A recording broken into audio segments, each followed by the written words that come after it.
Johannes Amos Comenius nasceu em 1592 na Morávia, atual Tchecoslováquia. Entrou para a história tendo revolucionado a pedagogia, especialmente no âmbito do ensino da linguagem. Seu ideal pedagógico era movido pelo preceito ensinar tudo a todos, o qual resumia as bases e normas que regem o homem no seu desempenho na esfera terrena, como criador de sua trajetória. Sendo devotado seguidor de Jean Rens e predecessor do filósofo Jean-Jacques Rousseau, o pensador chegou a ser conhecido como o pai da educação moderna. Em sua formação, depois de cursar a escola latina, Comenius ingressou na Academia Alemã de Herborn e, mais tarde, na Academia de Heidelberg, também na Alemanha. O aluno foi especialmente incentivado pelo diretor a seguir o ministério. Estudou durante 2 anos em Herborn, ginásio, na região de Nassau. Entrou na Universidade de Heidelberg em 1613, onde permaneceu apenas por 1 ano. Em 1614, Comenius regressou à sua pátria para administrar uma escola latina e, com entusiasmo, se dedicou às atividades pedagógicas. Além de ensinar aos alunos as corriqueiras matérias daquela época, não esqueceu também de cultivar nos jovens os nobres princípios da moral e da religião. Ensinava a amar e entender a natureza, empreendendo juntamente com os alunos excursões educativas pelos campos e florestas.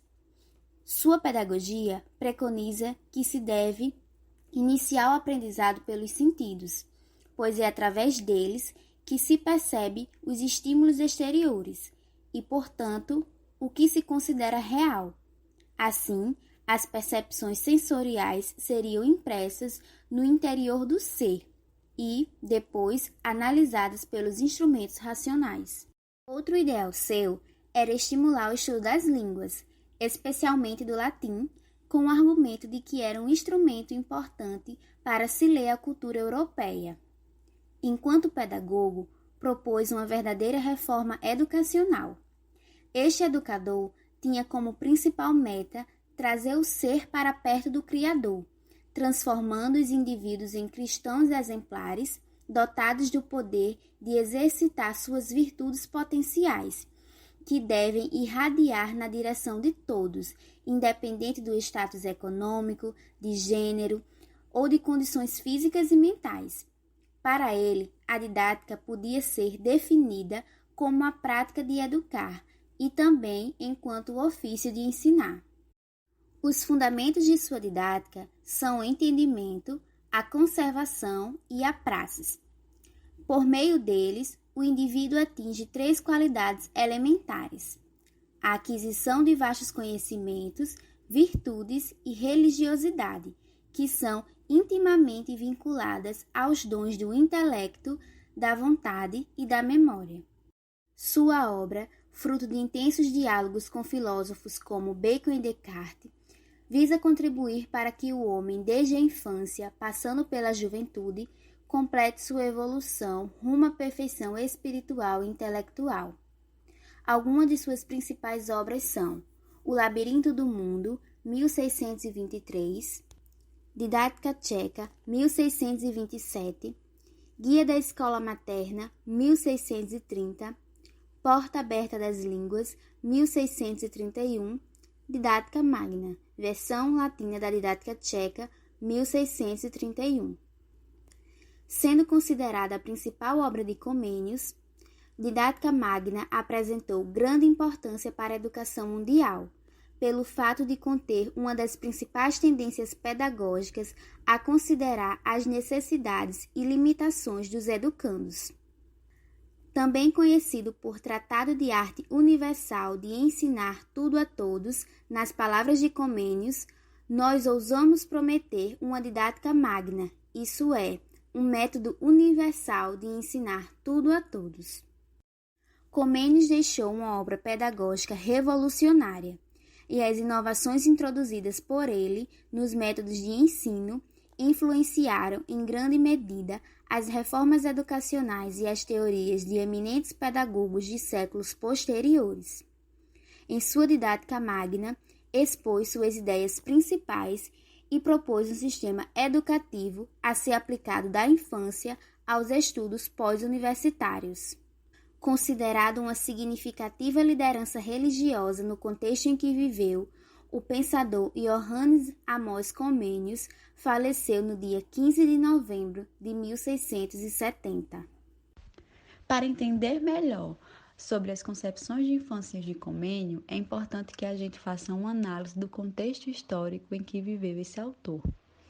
Comênios, ele viveu no século XVII, em que teve sua vida tradicionalmente rodeada pela igreja. Então, Comênios, logo na sua juventude, foi pastor, foi bispo e foi arcebispo. Então, as suas concepções de linguagem também giram em torno dessa sua vida cotidiana. E para Comênios, a sua filosofia de concepção de linguagem também está voltada para essa parte. O homem é a imagem de Deus, nasce com potencialidade capaz de tudo, mas se não for instruído, permanece rude perante a sociedade. Então, Comênios, ele tinha esse olhar para o homem, que ele nasce e o ensino que esse homem vai levar ao longo da sua vida é altamente importante para a construção do eu.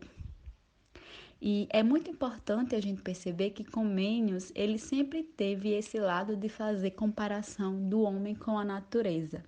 Então, Comênios sempre comparava o homem com uma árvore, por relacionar que, assim como a árvore, o homem também precisa ser cultivado ao longo da sua vida, para que só assim ele possa dar frutos. Para Comênios, a criança é apta a aprender e dotada de capacidade, mas necessita ser formada e instruída. Dessa forma, compreende-se que a concepção de infância, para ele, está associada à ideia de criança concebida por Locke, filósofo inglês, que compreende a criança como sendo destituída de conhecimento, como uma tábua rasa, um vaso vazio, e pronta para aprender. Ela é reprodutora de conhecimento, identidade e cultura.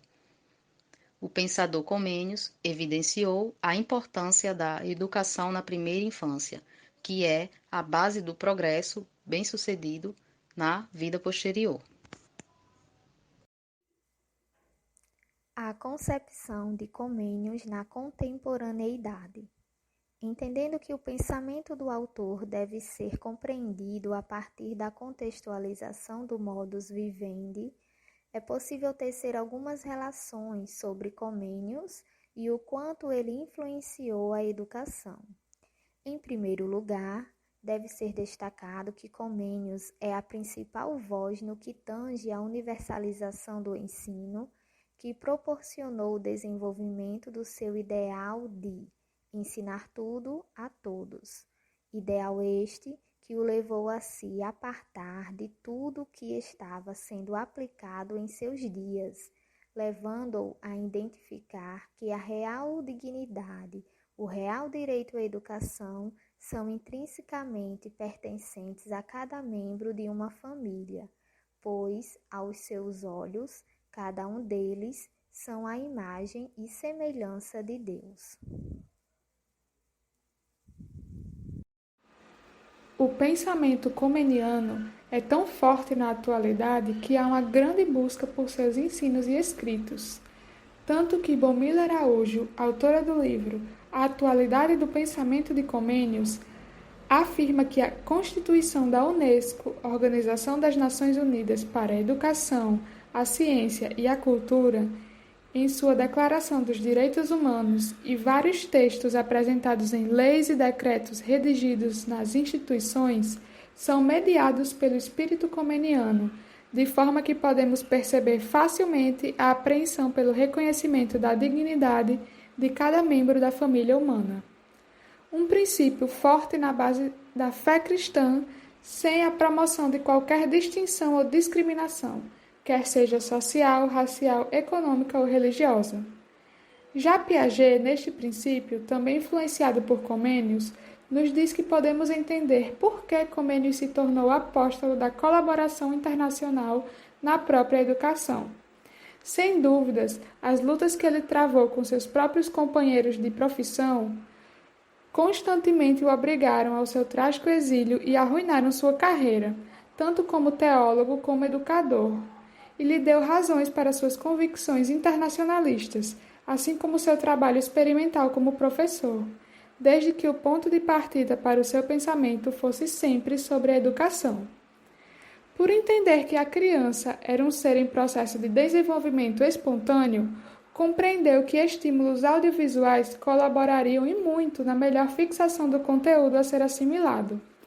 Esta visão de Comênios influenciaria a formulação do conceito de Piaget e de suas teorias da aprendizagem. Outro ponto a ser destacado é o paralelismo encontrado em Comênios e em Paulo Freire no que diz respeito a projetos de campanhas de alfabetização. É peculiar que mesmo o primeiro possuindo uma visão teocêntrica da concepção do ser humano e o segundo possuir uma visão totalmente antropocêntrica sobre o mesmo assunto, ambos possuem a mesma compreensão de que em uma campanha de alfabetização, a metodologia de ensino empregada deve partir do concreto para o abstrato, do geral para o particular. Como aponta Comênios, ou em outras palavras, uma metodologia de ensino que tenha seu início nas coisas reais conhecidas, como aponta Freire, mais profundo ainda, é poder perceber que tanto um como o outro, mesmo após um salto de pelo menos 3 séculos, compreendam que o homem deve ser concebido como um ser único e atuante em seu contexto social. Como vimos até aqui, Comênios foi um grande pensador, e suas contribuições à educação são estudadas até os dias de hoje. Fica claro que Comênios não apenas revolucionou o seu século, mas que seus pensamentos mantêm-se vivos na educação atual. O seu preceito de ensinar tudo a todos deve ser mantido e ser um direito de todos os indivíduos desde a sua infância. Não deixe de conferir o nosso e-book e obrigada!